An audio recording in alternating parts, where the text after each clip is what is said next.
제주도 글라스 하우스를 2번 방문했으니 당연히 그 옆에 있는 지니어스 로사이도 2번 방문하게 되었습니다. 근데 처음 방문했을 때 이 지니어스 로사이가 정확히 어떤 용도의 건물인지는 잘 모르겠더라고요.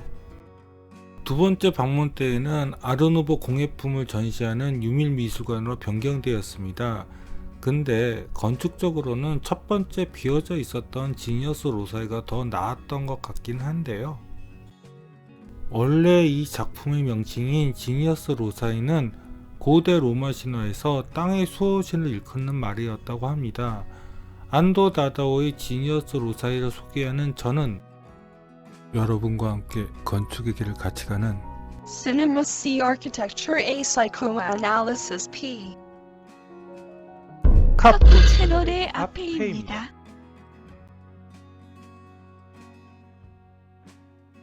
지니어스 로사이는 제주도 동쪽 일출봉 아래에 있는 섭지코지에 위치하고 있습니다. 바로 글래스 하우스 옆에 위치하고 있고요. 글래스 하우스를 가게 되면 지니어스 로사이, 지금은 유미미술관이죠. 여기를 방문 안 하면 좀 찝찝하죠. 여기 오는 방법은 저번 글래스 하우스에서 소개했으니 따로 소개시켜 드릴 필요는 없을 것 같아서 생략하겠습니다. 여기 글래스 하우스에서 유밀미술관, 그러니까 지니어스 로사이까지 걸어서 5분도 안 걸린 거리에 이렇게 위치하고 있습니다. 지니어스 로사이의 정문은 역시 안도다운 노출 콘크리트 가벽을 길게 늘어놓은 모습을 하고 있습니다. 다만 제주도만의 특성인 현무암의 낮은 담장을 앞쪽에 둔 것이 특징이라고 하면 특징이겠네요. 지니어스 로사이의 야외 정원은 제주도의 현무암을 넓게 깔아 놓아서 여기의 지역적인 특성을 잘 반영했다고 할 수 있겠습니다. 이런 특징 때문에 안도의 건축에 지역주의 건축의 특징이 드러난다고 하는 걸까요? 글쎄요, 거기에 대해서 잘 모르겠습니다. 그냥 콘크리트 말고 여러 재료를 쓰고 싶은 게 아닐까요? 베네스 하우스에서도 돌담을 사용하거든요. 그냥 건축하는 대지에 편한 재료를 찾아서 새롭게 시도하는 것 같은데 그게 지역주의 건축이긴 한데요. 하지만 조형적인 측면에서 보자면 결국 건축의 중심이 되는 것은 안도의 첫 작품부터 꾸준히 사용해온 노출 콘크리트이죠. 골치 아프다. 정문을 들어오면 이렇게 티켓 오피스가 야외 정원으로 가는 출입구 쪽 앞에 위치하고 있습니다. 첫 번째 방문할 때는 이런 유리가 아니었는데 이렇게 바뀐 것이 헐 낫네요. 티켓 오피스 앞에는 이렇게 소정원이 위치하고 있습니다. 너무 일본식 정원의 냄새가 나는데요. 그냥 여기서 바닥만 흰 자갈로 바꾸면 일본식 소정원이 아닌가? 그리고 소정원 앞쪽에는 또 이렇게 연못이 위치하고 있습니다. 이 역시 정리되지 않은 일본식 정원처럼 보이네요. 제가 너무 꼬인 것일까요? 정원수로 심어져 있는 나무가 일본식 소나무도 아닌데 왜 그런 느낌이 강하게 드는지 모르겠네요. 이 건축을 디자인한 사람이 일본인이라서 그런가 봐요. 사실 아시아의 정원 디자인에서 한국, 일본 그리고 중국을 따로 나눠서 생각하는 게 어려워요. 자, 이제 정문으로 나와 야외 정원으로 가보겠습니다. 야외 정원으로 나오는 길은 여기입니다. 여기가 야외 정원으로 나오는 출입구입니다. 정말 안도 냄새가 풀풀 나는 그런 입구이죠. 확실히 현무암을 깔아놓은 야외 정원은 좀 색다른 느낌을 주긴 합니다. 안도의 어떤 작품에서도 이런 스타일의 야외 정원은 없으니까요. 미술관 본관까지 가는 길의 양쪽에는 소규모 정원이 2개 배치되어 있는데요. 하나는 타원형 정원이고 다른 하나는 사각형 정원입니다. 타원 정원은 접근 자체가 되지 않습니다. 바로 현무암이 바닥에 깔려져 있어서 다가갈 수가 없게 되어 있네요. 그런데 저 타원 정원 안에 뭘 심어 놓은 것일까요? 반면 사각 정원은 내부로 들어갈 수 있게 길을 따로 내어 놓았습니다만 사각정원에는 그냥 특별한 것이 없습니다. 그리고 사각정원에서 보이는 저 유리박스 메스, 미술관 내부의 계단 코어이기는 한데 내부에서는 일반 관람객은 들어갈 수 없습니다. 아마 미술관 직원들이 사용하는 것 같은데 어떤 내부 공간이 있는지는 이렇게 봐서는 알 수가 없습니다. 자, 이제 미술관 본관으로 들어가 볼까요? 미술관 본관은 이쪽으로 들어가셔야 합니다. 미술관 본관은 제주도 현무암의 가벽으로 외벽을 두르고 그 내부에 노출 콘크리트 벽체에 미술관이 위치하고 있습니다. 이 가벽을 통해서 들어가면 미술관 지붕을 가로지를 수 있는 길이 있고, 그것을 가로지르면 저쪽에 바로 성산 일출봉을 바라볼 수 있는 오픈창이 가로로 길게 찢어져 있습니다. 지붕을 가르는 이 길의 양쪽에 경사 지붕과 벽이 설치되어 있었고, 두 번 다 답사를 겨울에 갔었는데 그래도 다행히 이렇게 물이 흘렀습니다. 본태 박물관은 아니었는데. 그리고 바닥이 약간 경사지어 있는데 이것은 돌담 가벽과 미술관 본체를 돌아가는 경사로의 전체적인 높이를 맞추기 위해서 계획한 것 같습니다. 답사를 갔을 때는 몰랐는데 이 콘텐츠를 정리하다 보니 정말 안도가 지니어스 로사이에서 나름대로 색다른 경사로 디자인을 시도했다는 느낌이 드는데요. 어쨌든 이 공간 정말 기분 좋습니다. 다만 지니어스 로사이 때도 그랬고 지금 유민미술관으로 바뀌고 난 이후에도 이 작품이 가지고 있는 콘텐츠는 많이 빈약하게 느껴집니다. 많이 아깝습니다. 그리고 마치 한 폭의 동양화를 보는 듯한 느낌을 주는 이 돌담 가벽의 긴 오픈창, 뭐라 말할 필요가 없겠죠. 하지만 이보다 멋진 풍경이 이 작품 내부에는 별로 없다는 것이 안타까운 일이죠. 그래도 이것 하나 보기 위해서 지니어스 로사이는 방문할 가치가 있다? 이렇게 성산 일출봉이 이 창에 들어오기에 약간 미술관의 방향을 틀어놓은 것 같습니다. 그렇다면 역시 안도를 지역주의 건축가로 봐야 하나? 자, 이제 유민미술관 내부로 들어가기 위해서 돌담 가벽과 미술관 본관 건물 사이 공간을 램프로 쭉 내려가 보겠습니다. 이쪽으로 가시면 됩니다. 정확하게 기억은 안 나는데 컨텐츠를 정리하다 보니 저쪽은 유민미술관 내부로 들어가는 입구의 위쪽으로, 저쪽으로 가시면 그냥 발코니 밖에 없고요. 내려가는 램프는 이쪽에 위치하고 있습니다. 두 번째 답사를 갔을 때는 날씨가 좋았습니다. 역시 안도 작품은 날씨에 따라서 느낌이 많이 바뀌는 것 같습니다.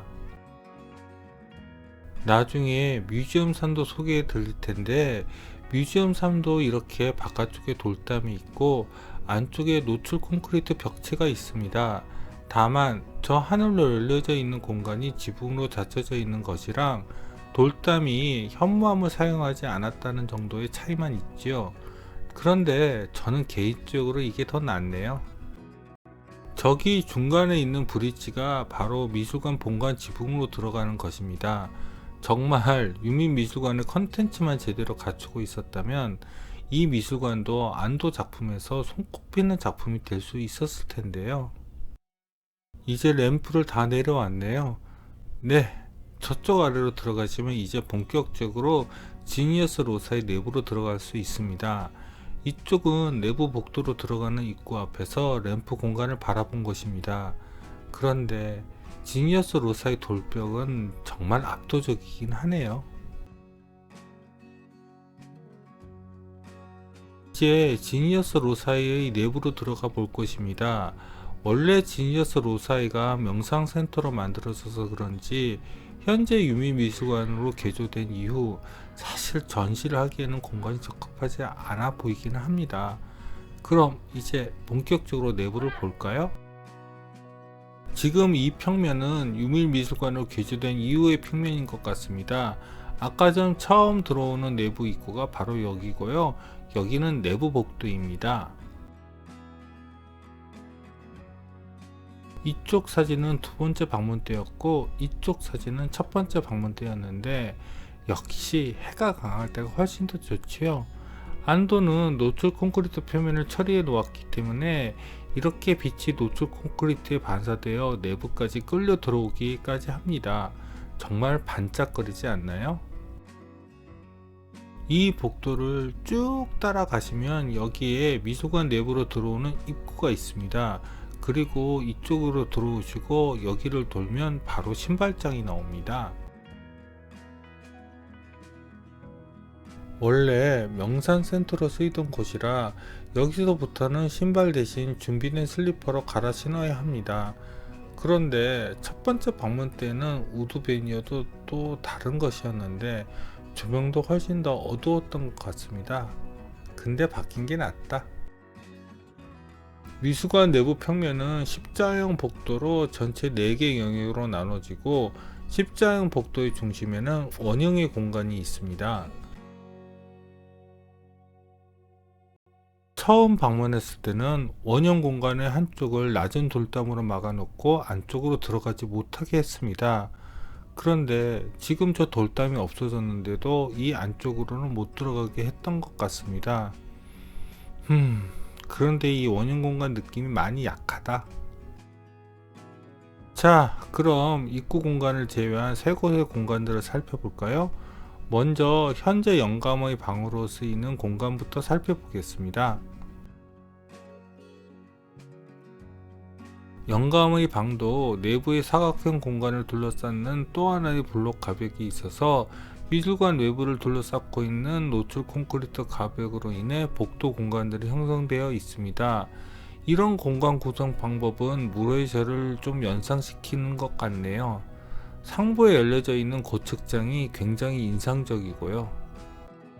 하지만 내부의 가벽으로 한 번 더 공간을 만들어 놓았기에 전시장의 공간은 당연하게 좁아질 수밖에 없습니다. 첫 번째 방문했을 때는 이 공간은 사진을 찍어 놓은 것이 없어서 어떻게 쓰였는지 정확히 기억이 없습니다. 이제 명장의 방으로 건너가 볼까요? 명장의 방 역시 원형의 가벽으로 또 한 공간이 들어가 있습니다. 이 공간은 정말 물의 절의 공간과 비슷하게 느껴지네요. 좀 다른 것은 역시 고측장으로 들어오는 빛의 존재 정도라고 할까? 솔직히 이 명작의 방에 전시되어 있는 이 램프가 얼마나 대단한 작품인지는 잘 모르겠습니다. 이 공간은 나오시마의 안도 뮤지엄 지하에 있는 공간과 같은 느낌을 줄 수도 있었을 텐데요. 솔직히 이 공간이 이 램프 작품에 비해 아깝다. 첫 번째 방문했을 때는 여기가 이런 공간이었는데요. 이것이 훨씬 더 이 공간에 잘 어울리는 모습이 아닌가 하는 생각이 듭니다. 근데 이게 7년 전이라서 이 전시가 어떤 것이었는지는 정확히 기억이 나지 않네요. 이제 지하 1층의 아르누보 정성기의 방을 가보겠습니다. 근데 여기는 2018년 답사를 갔을 때 오픈을 하지 않았거나 사진을 찍지 못하게 했나 봅니다. 여기는 내부 복도의 사진밖에는 없습니다. 2015년 답사를 갔을 때는 지니어스 로사의 지붕에서 성산 일출봉으로 열려져 있는 돌담벽의 오픈창을 오마주한 그런 영상이 설치되어 있었습니다. 그리고 더 마음에 드는 것은 이렇게 옆에서도 볼 수 있게 오픈된 내부 창이었습니다. 지금 여기를 막아 놓은 것 같은데요.